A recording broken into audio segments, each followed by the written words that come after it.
Bon, aujourd'hui, je vais aborder avec vous ce que ça veut dire d'être chrétien. C'est-à-dire, être chrétien, qu'est-ce que ça veut dire? Je sais que beaucoup de personnes n'ont pas conscience de ce que être chrétien veut dire et ils s'embourbent dans une connaissance qui les infantilise.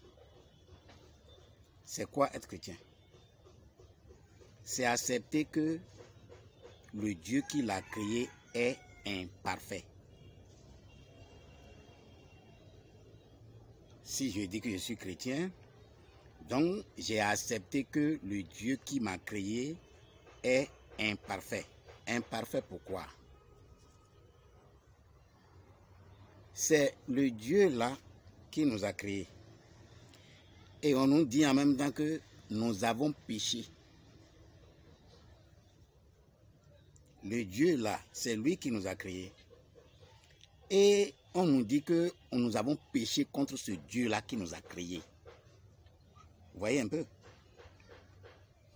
N'est-ce pas ce Dieu là même qui nous a créés en tant que pécheurs, créés avec péché?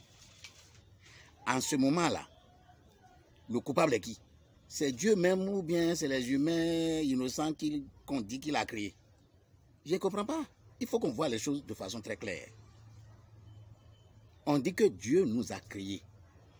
Et nous avons commis péché contre ce Dieu-là. En comment? Est-ce que c'est facile de comprendre ça là? Non, ce n'est pas facile de comprendre.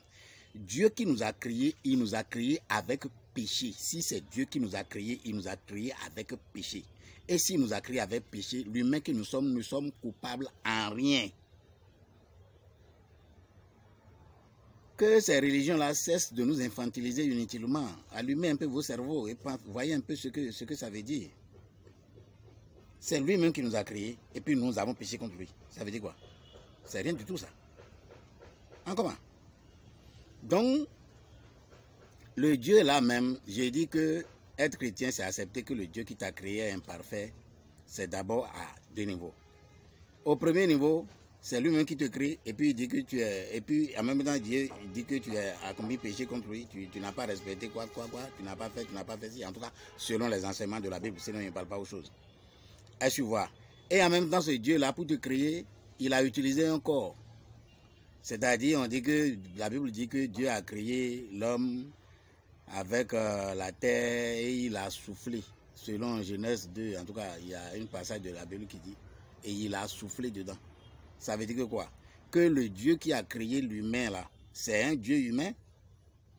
Ben, si c'est un Dieu humain, c'est qu'il doit avoir une famille, il doit avoir une famille, il doit avoir un père et une mère.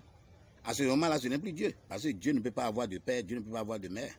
Donc, c'est juste pour attirer votre attention sur ce que ces religions-là sont en train de nous infantiliser. Je ne parle pas de religion chrétienne seulement, hein. Chrétien, musulman, c'est infantilisation seulement. C'est pour nous infantiliser seulement. Tout ce que je vous demande seulement, allumez vos cerveaux, commencez par réfléchir. Quand il vous parle de quelque chose, analysez, étudiez et voyez dans quelle mesure ce qu'ils disent là est vrai ou faux. Sinon, Dieu ne peut pas créer.